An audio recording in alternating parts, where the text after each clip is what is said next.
Hello friends, welcome back to my channel, Anushka the Coder. Yeah, I know from some days I had not, from a lot of time I had not actually upload any video because of some error was coming in my classes. But today I complete my 12th class and I had completed actually this quiz. But for you, I am repeating this quiz. So let's start. So my teacher gives two attempts. Hmm. Let's see. Question one. Identify the correct code that will decrease the value of variable x by after every second. I will tell this in Hindi.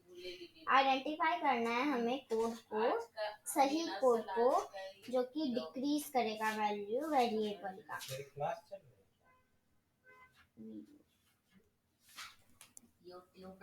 हाँ, तो इसमें हम लोग का option A नहीं आएगा, B आएगा। Actually मैंने गलती से किया था क्योंकि यहाँ पे तो ऑफ कोर्स इंक्रीज हो रहा है। तो मैं हमेशा बोलती हूँ कैसे हमें क्विज आइडेंटिफाई करना है। सबसे पहले देखना है क्या सबसे अलग है। तो यहाँ पे हम देख सकते हैं कि 1000 है ए वाले में। अब हम सब में चेक करेंगे 1000 है या नहीं। जैसा कि हमें सामने बी वाले में सीधा सीधा दिख रहा है कि यहाँ टाइम लूप 1 लिखा हुआ है और यहाँ हमेशा सेकंड्स आने चाहिए। जैसे 1000 होता है ना, तो यहाँ अगर 2000 हो तो ये 2 सेकंड को आइडेंटिफाई करेगा, लेकिन यहाँ 1 कोई सेकंड को आइडेंटिफाई नहीं कर पा रहा है ना। वो 1 मिली सेकेंड कहेंगे हम उससे, है ना, जो कि बहुत कम होता है एक्चुअली। तो हमें यहाँ पे इतना समझ आ गया कि बी कैसे भी नहीं हुआ, तो उसका फर्स्ट स्टेप ही गलत है। फिर अब हमारे पास बचे ये 3 ऑप्शन। हाँ, ऐसा आंसर आप लोग को दिख रहा होगा क्योंकि मैंने किया है, तो ये प्रॉब्लम है। बट फिर भी मैं आपको एक्सप्लेन कर देती हूँ। अब ये ए, सी और बी, डी बचा है हमारे पास। डी इसलिए नहीं होगा क्योंकि यहाँ देखिए 100 लिखे हैं, 1000 ये भी हम लोग का सेकंड स्टेप होगा। एक गलत हुआ, फिर से फिर चेक कीजिए क्या डिफरेंस है दूसरे वाले में, बाकी के बच्चों में। तो यहाँ 100 हो जाए, तो यानी कि बी और डी तो होने से रहे। अब इसमें मैं कोड पढ़ूंगी, ठीक है। टाइम लूप 1000 यानी ये 1 सेकंड को प्रेजेंट कर रहा है ना। Function x equal to x plus 1, यहाँ x जो हमने लिखा है x प्लस 1 यानी कि वो क्वेश्चन में हमें डिक्रीज करना है। जो पॉइंट्स मिलेंगे हमें हर 1 सेकंड में नंबर डिक्रीज होना चाहिए। अगर मैं उस चीज को चेंज ना करूँ या क्लिक ना करूँ, जो भी है डिक्रीज होना चाहिए, ठीक है। तो यहाँ पे हम डिक्रीज करेंगे, तो यहाँ प्लस नहीं लगना चाहिए, माइनस होना चाहिए, सब्ट्रैक्शन होना चाहिए। और यहाँ पे इसीलिए आएगा क्योंकि यहाँ सब्ट्रैक्शन आएगा। अगर यहाँ एडिशन रहेगा तो कंप्यूटर एडिशन करेगा। तो नेक्स्ट है ना, सी इसीलिए आएगा। क्वेश्चन डी पे आ चुके हैं। Identify the right syntax for variable. तो अब इसमें हमें क्या करना है कि आइडेंटिफाई करना है कौन सा वेरिएबल हम यूज कर सकते हैं। तो ये वाला क्वेश्चन मेरा गलत हो गया था, इसमें मैं कंफ्यूज थी। यहाँ पे x इक्वल टू कुछ डैश तो आ नहीं सकता, आने से रहा है ना, नहीं आ सकता। और वेरिएबल x 0 आएगा, इक्वल टू 0 आएगा, लेकिन वेरिएबल x भी आएगा, इसीलिए answer both a and b आएगा। अब आंसर एक्सप्लेनेशन पढ़ते हैं, जो मेरे को डाउट था, तो उसमें आप लोग को कहीं दिक्कत ना हो। Both the option 1 and 2 can be used to declare a variable is var x 0 और var x, है ना। x इक्वल टू 0 और var इक्वल टू x, यानी कि अगर 0 रहेगा तो भी उसका कोई वैल्यू नहीं है, 0 नहीं होगा तब भी उसका कोई वैल्यू नहीं है ना। भले ही वो यूज कहीं अलग जगह पे होता है, मतलब एक गेम बनाएंगे, तो मैंने आपको अभी तक गेम बनाने वाली वीडियो शेयर नहीं की है, तो कुछ ही दिन बाद मैं आपको वो भी शेयर कर दूंगी, तो प्रोजेक्ट बनाते टाइम पे। सॉरी, तो अभी इसका आंसर इसलिए है, तो उसमें जब ये डाउट होगा ना तो मैं ध्यान रखूंगी डी वाले पे, मतलब क्वेश्चन नंबर 2 पे। इस क्लास 12 में दिक्कत हुआ था। नेक्स्ट क्वेश्चन पे बैठते हैं। Question 3, identify the correct code snippet for allowing the user to play the game by switching the screen to play screen where the user clicks on the play button. तो इसमें क्या करना है कि ऐसा हमें गेम बनाना है कि जब इंसान बंदा खेल रहा है जब कोई गेम, तो वो अलाउ होना चाहिए कि वो जब दबाए ना प्ले स्क्रीन पे, तो play screen when the user click on play button, जब वो प्ले बटन पे दबाए तो प्ले स्क्रीन में, जब प्ले बटन में। तो अब सारे हम पहले मैंने बोला था हमेशा फर्स्ट स्टेप याद रखना है कैसे करना है। सेट स्क्रीन, जब भी ऐसा है ना तो हमेशा स्टेप वाइज करना चाहिए। Set screen, main screen, main screen, main screen, play screen और मेन स्क्रीन। अब देखिए मेन स्क्रीन क्या होगा, इसके बाद वाला जो क्वेश्चन आएगा ना उसमें आपको पता चलेगा कि ऊपर में जो एक गेम बनाया आज मैंने क्लास में, तो वो जो गेम था ना तो उसमें स्टडी लिखा होता है और प्ले लिखा होता है। हाँ, तो स्टडी और प्ले, तो जो प्ले बटन पे जब वो क्लिक करेगा इंसान, इसके बाद वो क्वेश्चन आएगा, मैं आपको दिखाऊंगी। जब प्ले बटन पे वो क्लिक करे और प्ले बटन जब आए तो हाँ वो क्लिक करना चाहिए। तो मेन स्क्रीन जो होता है उसमें स्टडी और प्ले बटन आते हैं, तो इसलिए मेन स्क्रीन आएगा। प्ले स्क्रीन सीधा नहीं खुलेगा, मेन स्क्रीन पहले आएगा। Set screen, main screen, on event play button click function. हाँ, तो अब यहाँ पे क्लिक क्लिक क्लिक इनपुट, ये आंसर क्यों होगा, मैं भरती इसमें main screen main screen main screen, play screen होगा नहीं, ये कट गया सी। सी वाला अब हो नहीं सकता। On event ID click, click तो ठीक है, क्लिक तो होगा ही होगा, है ना, लेकिन आईडी नहीं होगा, वहाँ आईडी का नाम होना चाहिए।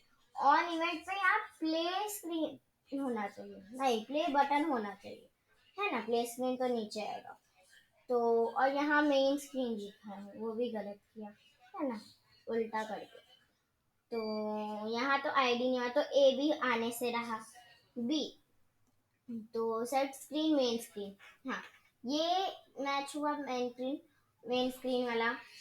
On event play button input, input नहीं आएगा, यहाँ क्लिक आएगा कि जब वो प्ले बटन पे दबाए जब क्लिक करे तो वो इनपुट नहीं आएगा, इसीलिए आंसर डी आएगा।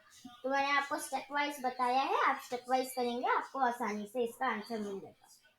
तो मैं ज़्यादा लंबी वीडियो नहीं करना चाहती हूँ, तो मैं थोड़ा अभी ये फोर्थ वाला और फर्स्ट वाला थोड़ा जल्दी जल्दी बोलूँगी, ठीक है।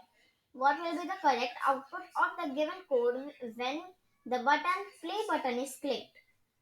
ठीक है, तो अब इतना पढ़ेंगे हम, पढ़ना तो पड़ेगा, ये पूरा कोड पढ़ना होगा।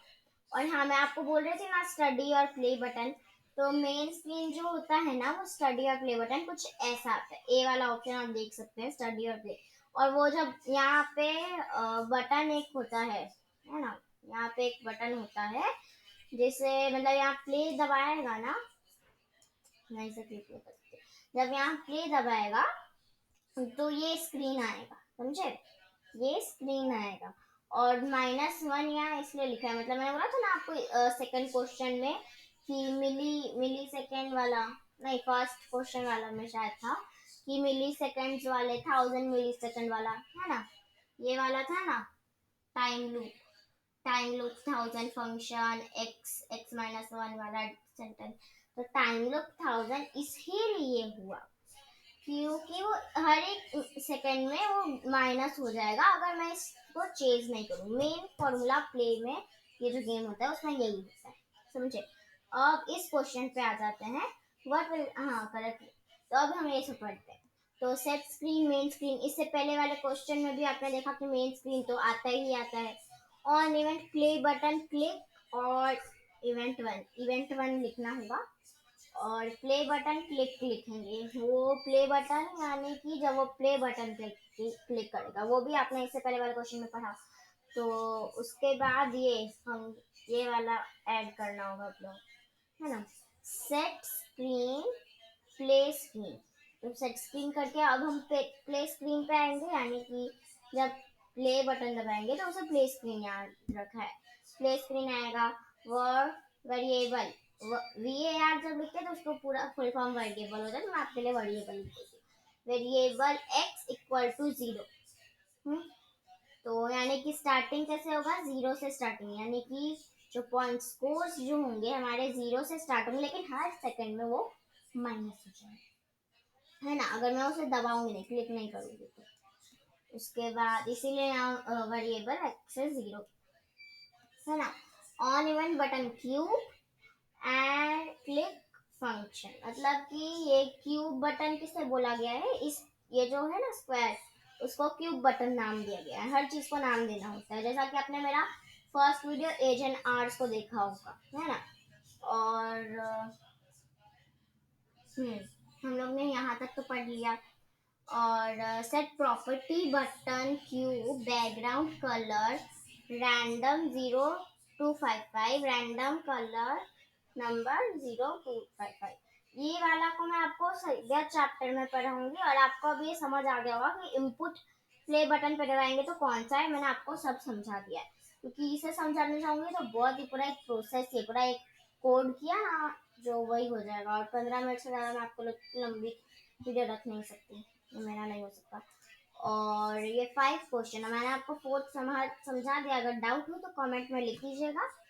और question 5, identify the correct syntax for executing a set of instruction in a loop that should be repeated after some expected millisecond। तो अब क्या होना चाहिए कि इसमें रिपीट होना चाहिए, माइनस जो मैंने आपको बताया ना 1000 होता है, तो इसमें वही होना चाहिए। तो सेट यहाँ पे रिपीट क्या वो याद है, टाइम लूप ही आंसर, मैं इसको लंबा नहीं खींचूंगी, आसान सा आंसर, आपने सारे क्वेश्चन देख चुके हैं, मैंने बार बार आपको बताया टाइम लूप यूज होता है। तो stop time loop, set time loop, all above, ये सब का कोई मतलब नहीं है ना, समझ ही गए हो आप। और दिक्कत होता है तो आप ये नंबर वाला आंसर एक्सप्लेनेशन पढ़ सकते हैं, नहीं तो अगर तब भी समझ नहीं आ रहा है तो कमेंट बिलो तो है ही, तो लिख देना। और आज की वीडियो मेरी यहीं समाप्त होती है। थैंक यू, मैं जानती हूँ शायद थोड़ी लंबी हो गई है ना, 12 मिनट की हो गई है आज की वीडियो, थोड़ा एक्सप्लेन करना था, बिकॉज मैंने अभी तक प्रोजेक्ट का वीडियो डाला नहीं है तो आपको पता नहीं चला होगा, तो दिक्कत उसी बात में आई, तो सॉरी, थोड़ी लंबी हो गई वीडियो, नेक्स्ट टाइम नहीं होगा। और प्रोजेक्ट जब डालूंगी तो देखना वो वीडियो, बिकॉज तभी एक क्विज अगर आप बाद में देखेंगे तो चलेगा, क्योंकि प्रोजेक्ट देखेंगे तो ये आपको समझ आएगा, है ना। और thank you, like share subscribe तो पता ही है, मुझे तो बोलने की ज़रूरत पड़ती नहीं है आप लोग को, तो बाय।